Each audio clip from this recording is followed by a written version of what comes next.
I'm really surprised the cult didn't work out.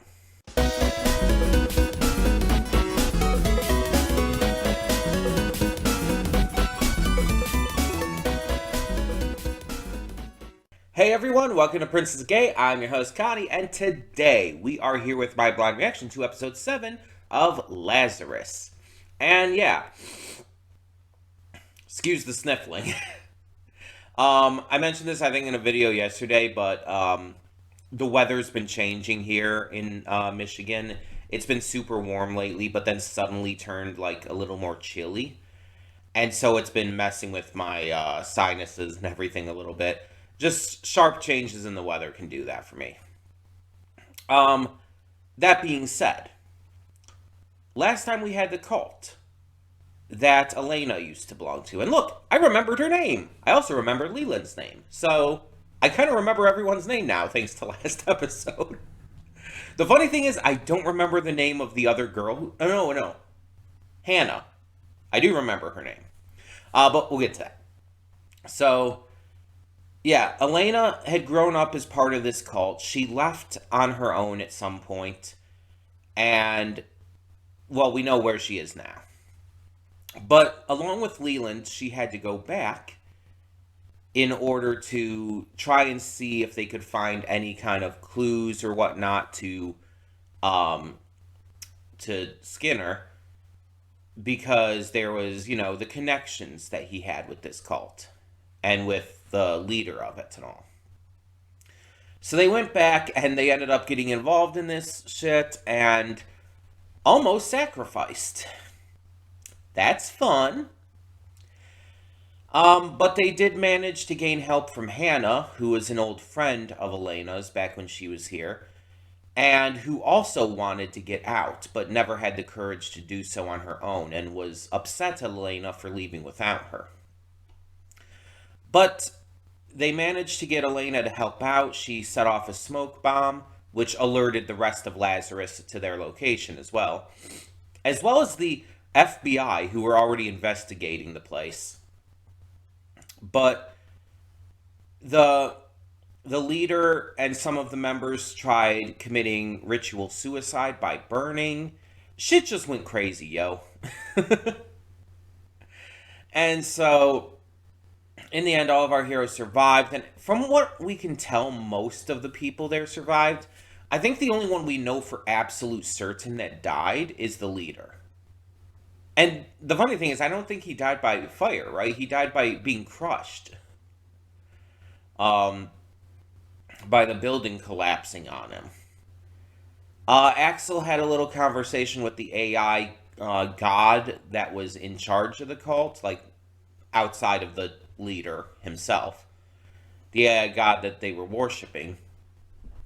And Hannah got out safely. Elena's mother, who was not really a mother to her in any way because of how the cult works, she got out safely. But things, I don't know, don't look quite great in these relationships at the moment. Things are crazy, and that's going to happen. I unfortunately don't think we're going to get too much follow-up on this. I would be surprised if we did.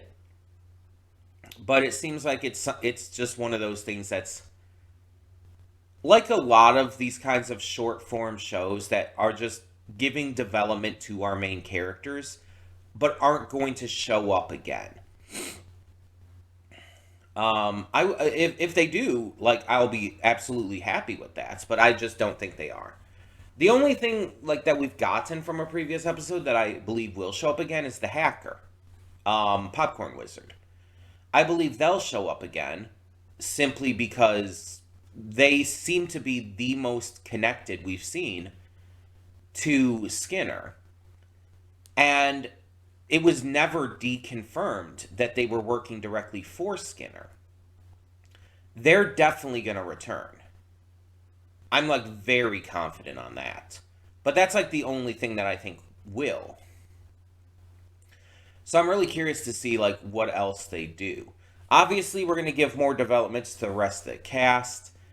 But we're entering into the second half of the season now. And I feel like we're going to start kicking things up a little bit, because that usually happens when you have like a single core series. The series typically kicks it up a notch with it once the second half of the season begins, because it kind of has to.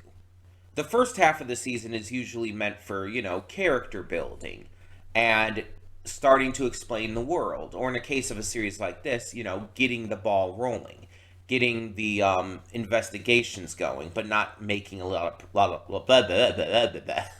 of progress. So in the second half, we do need to start making progress. And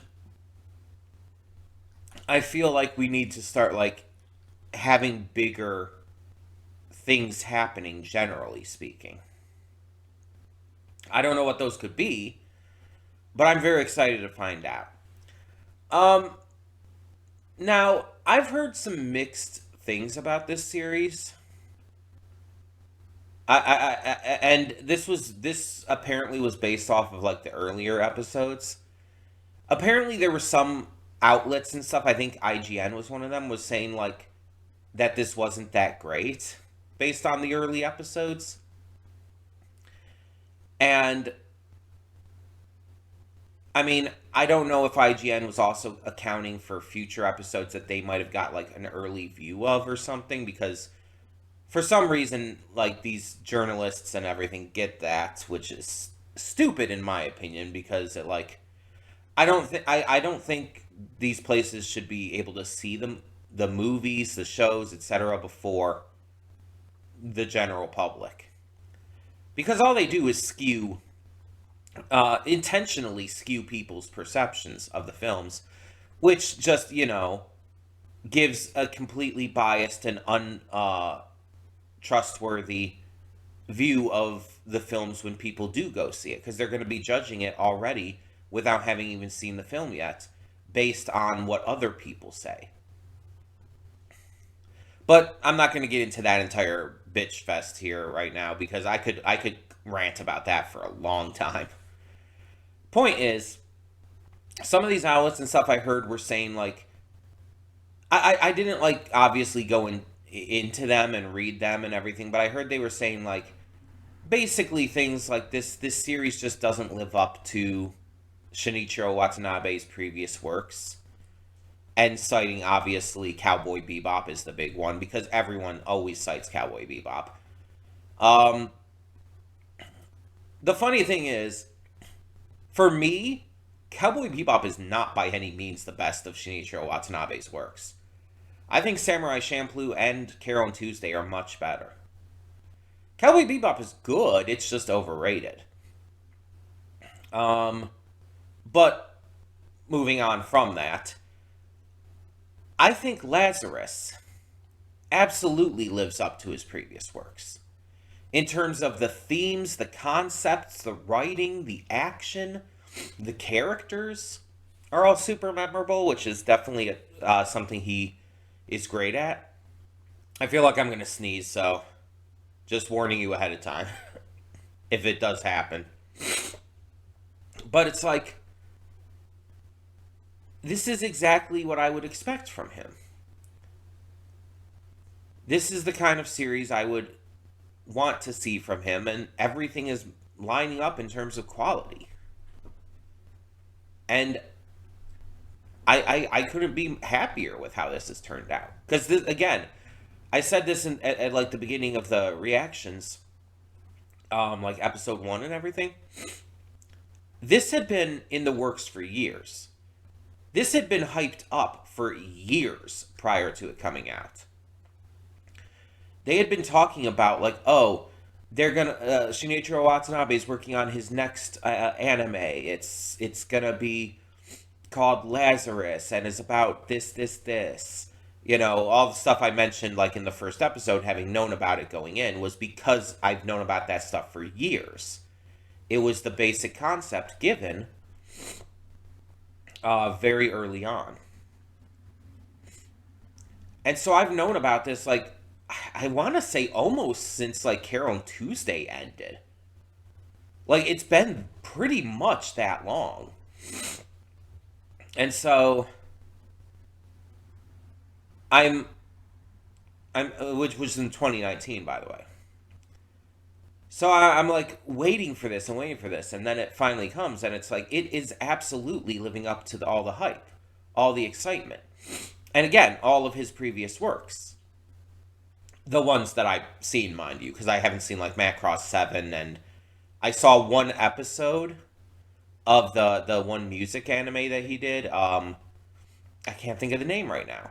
I did a first impression to that first episode of it, but I can't think of the name at the moment. Um, but yeah, I'm very very happy with how this has turned out, and hopefully it sticks the landing. Like we got this second half of the season now, and if it continues to be as good as this first half, honestly, I probably would say this is better than Cowboy Bebop. And I don't care if that's heresy in the anime sphere. I'm allowed to have my own opinions. I'm allowed to, like, feel differently than other people about certain shows and movies and games and whatnot. Again, Cowboy Bebop is good. I enjoyed the series. I watched the series, I watched the movie, I very much enjoyed it. But it is definitely overrated. I still think Carol and Tuesday is his best. Like, this has not gotten even close to surpassing that for me. But this is definitely up there still. It's really gonna depend on where it, like, how it ends and everything. But this could be actually my second favorite. I think, like, Watanabe is just kind of hitting his mark in the more recent years. I think he's just really, like, nailing the story work, the character work, everything so much better than he had in the past. And that's not to insult his work in the past. It's just saying he's getting better. It's just like how Tagashi got better after originally putting out Yu Yu Hakusho. He got better with Hunter x Hunter. And mind you, he hasn't finished Hunter x Hunter because of his health issues, but that's, not his fault. Um, it's still a better work. And I love Yu Yu Hakusho. But Hunter x Hunter is a better work because Tagashi took what he learned while making Yu Yu Hakusho, and he put that into practice with Hunter x Hunter, and just improved on things. And I believe the same thing is being done here with Shinichiro Watanabe. He's taking the kind of stuff that he learned while working on these other shows, and again, you can see the influences from his previous works in Lazarus. But he's taking what he learned and he's improving on. The only thing I think is lesser than a previous work at the moment, which again could, like, be improved, is the queer representation is notably less focused on than it was in Carol and Tuesday. Like, don't get me wrong, we've had queer representation in this, like Jill and everything, but it's noticeably less focused on. Carol and Tuesday Carol and Tuesday wore its queer rep on its sleeve. It was very, like, blatant and there. But this, Lazarus, it's there, but it's not, like, a part of its identity in a way. And that's the only thing I think that is kind of a pullback that he kind of backpedaled on a little bit. And mind you, that's going to happen. I'm not holding it against him. It's like, yeah, Carol Tuesday was a super queer show. That doesn't mean all of his shows are going to be. I didn't go into Lazarus expecting it to be super queer, but it still has a lot of progressive themes outside of that. So it still keeps and captures Watanabe's very progressive nature and pattern of thought within this series. It's just not, like, wholly queer as it was with Carol and Tuesday. But there is still queer rep. So, hey, I can't complain too much. I'm just saying that's the only thing that I feel like went backwards, compared to Carol and Tuesday, compared to previous works. But otherwise, everything has kind of progressed in terms of quality and everything. So the big stuff, like again, story and characters are better here than in a lot of previous works. Though I still think I like Carol and Tuesday better on a personal note, and I think it might be just even a little bit better in terms of quality. But that's just me. And again, this isn't over yet, so I can't fully judge. Um, that being said, we're gonna get into this. Sorry for these long afterthoughts. I kind of went on a little rant there about like Watanabe and his previous works. But let's get into this episode and see what we have in store. Hold up just a sec. Before you click that link down in the description below to get to today's video, I want to remind you of all the awesome content we have both on this channel and the Princess of Gaming channel. Let's check it out.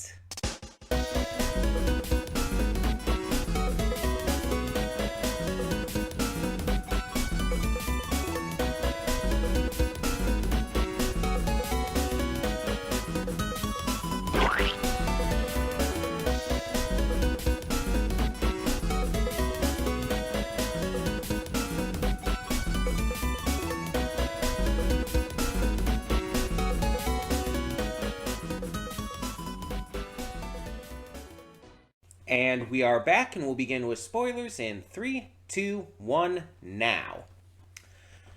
So, Hirsch has some notable connection to Skinner. She feels like she was left behind. She worked with the Hague Institute. She was a scientist working with them, Dr. Hirsch. And she does. It is still seemingly the case that they are supposed to find Skinner.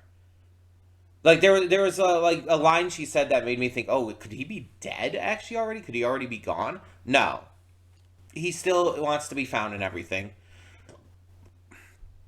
And we're just finding out that she knows a lot more than she's letting on. And on top of that, because of Axel being broken out of jail, he's like, they're starting to grow, people are starting to grow suspicious of that and starting to look for him. But apparently Axel is the key to all of this, according to her. So we're being set up for some massive reveals here. And I mean, we get some massive reveals in this through the setup. But it's definitely setting up for more. We don't know what this is going to mean yet, but we do know that Elena has already found this out through looking at the information of the Hague Institute and all. So everybody's going to know this, and once they come back together, they're definitely going to confront Hirsch about it. I'm very curious to see what ends up coming from that. Because that's huge. It's also really interesting that it seems like this entire investigation has basically led the crew through kind of experiencing parts of Skinner's life and interests and whatnot. Even to the point of now coming to these islands that he had purchased in order to help the people of the islands, migrate to somewhere else. And it seems like Hapna was developed through studies of the congenial disease that causes them to not, around these areas, to not be able to feel anything. Not feel pain and all of that. Which, again, is comparable to the Jack Quaid film that I reacted to. So that's very fascinating. On top of that, we see that these locations are also like some of the very few locations that still have like clear skies and clear waters and everything, because they're mostly uninhabited. and they're not like inhabited specifically by like this capitalistic society that has, you know, constantly polluted the earth and everything. Again, massive environmental messages for this series. It's the main theme for sure. We see that all of this is being done because of that in the first place. 3 years ago, he even predicted that the last iceberg would collapse in this year, and it has. And so it's like, yeah, it's pretty much trying to say something. They're even like starting to question. It's like, can we even say that Skinner is in the wrong here? It's a really interesting moral quandary. I do not believe that like what Skinner is doing here is necessarily like equatable in terms to what humanity is doing to the earth and all.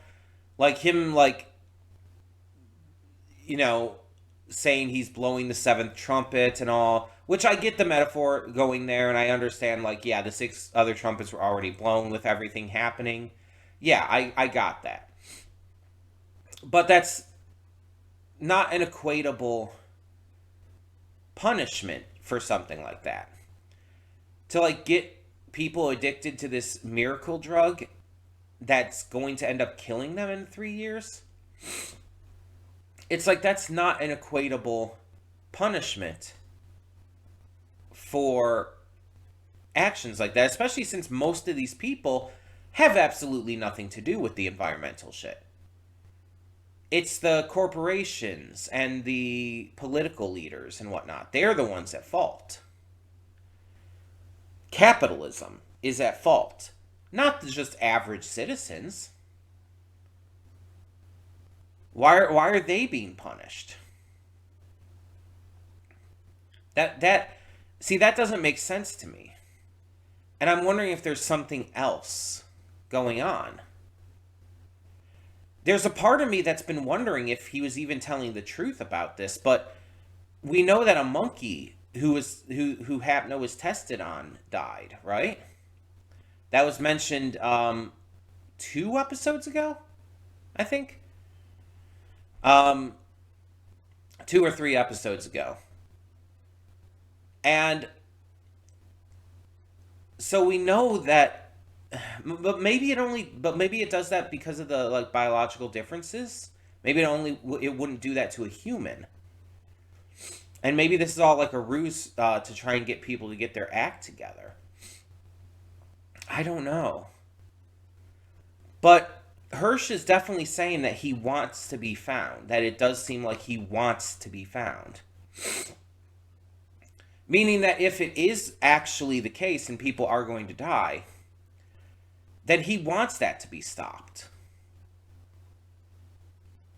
And if it's not the case and people aren't going to die, then he wants to be found for another reason, which is most likely, again, due to the entire environmental message. Him trying to, like, get that out there, and by, like, everyone investigating and looking into all of this, they're seeing what he's trying to say. I don't know. This is very fascinating. This episode feels like it changed everything. The reveals of Hirsch and everything, along with just where this has been going with their characters, and where they specifically have been going and everything. It's like it really feels like what I was saying in the pre-thoughts about this being like the halfway point and needing to shake things up and really like escalate the series. This is doing that. This episode definitely is doing that. And I mean, on top of it, there's also the mystery of who this person who kind of looks like Chris is, who apparently says her name is Alexandria, so I guess Chris isn't her like original name. I'm still going to call her Chris because it's what she chooses to go by. It's her chosen name. Therefore, it's what I will call her. Um, but like this woman looks like her, so I'm wondering if it's maybe her sister, because they don't look like they're that far apart in age to be like mother and daughter. But I mean, maybe she just looks super young. I don't know. But we saw this woman a couple times in the episode, like they were doing like their own like expedition or something. But we didn't actually see what amounted to that. But there's definitely the connection there, and Chris recognized her instantly and tried to avoid her, hoping she wouldn't notice. But she did. So that's going to be very interesting next time. I'm very curious about that. And that's like I feel like this is just like the start of these big reveals. This second half is going to be insane. I bet you anything. Um, and all of this, like, almost took my mind completely off of the fan service in this episode. Um, because, like, between Chris and Doug, it's like, again, I've already stated both of them are very sexy, and I am very attracted to both. But this episode, like, definitely went hard with that. Like, Doug in his lime green tank top was I called him a snack, and I mean that. But then like showing her in the orange bikini, and then like turns into like she unveils that it's like just the full swimsuit and all, and it's just like the way it's drawn is so needlessly realistic and good, which just you know makes it sexier. It's just yeah, I was simping. I was simping very hard, and because like I said, I already found her attractive. I found her extremely attractive. Like then you just like literally put her in a bikini, and it's like, oh my god, you are trying to make us simp. And they put so much effort into the bikini, into its design and its shape, and its just overall like art, that it's like my god. And the way and the like the shots they focus on with her too, like her like laying back in the water and everything floating there, showcasing her body and all. There's I think a couple close-ups as well, and it's just like my god. Like I had a reaction to that. I very much did. And I'm not ashamed to admit it. Like I said in the reaction, I was feeling a little embarrassed because I was simping hard, but I'm not ashamed to admit, like, when I find someone, like, super attractive, even if it's an animated character. Like, there's no shame in that. Because there's nothing wrong with it. But it's just a matter of, like, she was also drawn specifically for that reaction. like like Chris was clearly drawn here to be enticing. Like it was showing off a little bit. Her sex appeal was definitely intentional.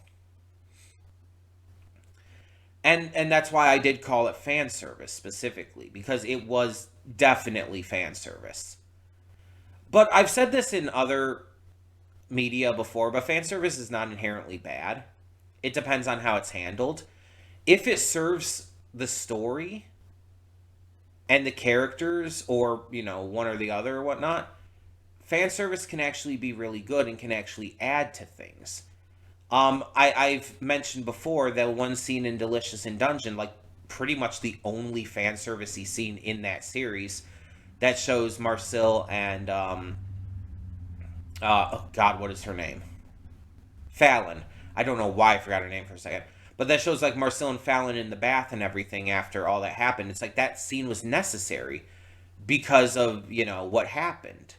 And because of, all the shit going down and, Fallon being covered in blood and shit. It's like that scene needed to happen. It served the story. It would have actually been a big mistake if it didn't. And yeah, it was a little fan servicey. It was.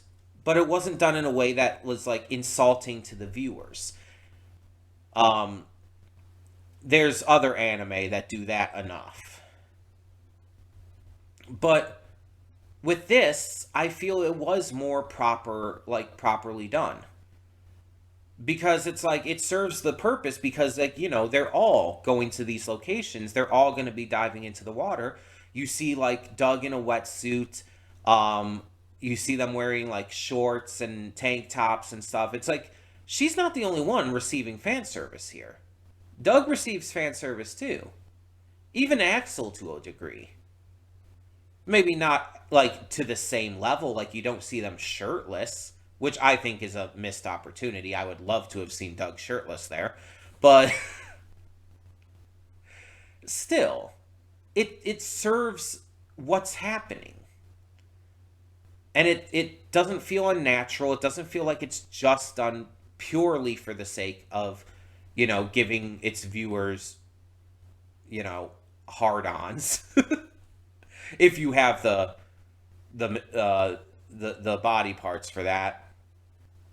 It's not just for making its viewers horny. Let's put it that way. It's clearly because of what's happening, and it makes sense. Like, it's entirely logical. They're diving into the water to try and find stuff. Yeah, her wearing a bikini is entirely believable and logical. That's not unbelievable. That's not unrealistic. That's fair. And again, yes, they showed off with the animation and the specific shots that focused on. They were definitely still trying to appeal to the viewers. Like 100%. But that's not all it was. And the fact that it did serve the story makes it good fan service. That's the difference between good and bad fan service to me. If it serves the story, if it serves the characters, if it's important even, it's good fan service. It has a purpose other than just making the viewers horny. But if it's just done purely for the sake of, making the viewers horny and doesn't have any other practical purpose in the series, then it's bad fan service. And there's some shows that do both. Like One Piece definitely does both. But there's some that are just one or the other. And this one so far has been pretty good on that. Like, it showed, like, a few episodes back, it showed, like, Chris in the very nice dress when they were at that, when they were infiltrating the party and all. And Doug looked very nice in that, too. And it's just, like, they're doing the same thing here. It's believable. It fits the story. It fits what they're doing. It makes sense with what they're doing. So, yeah.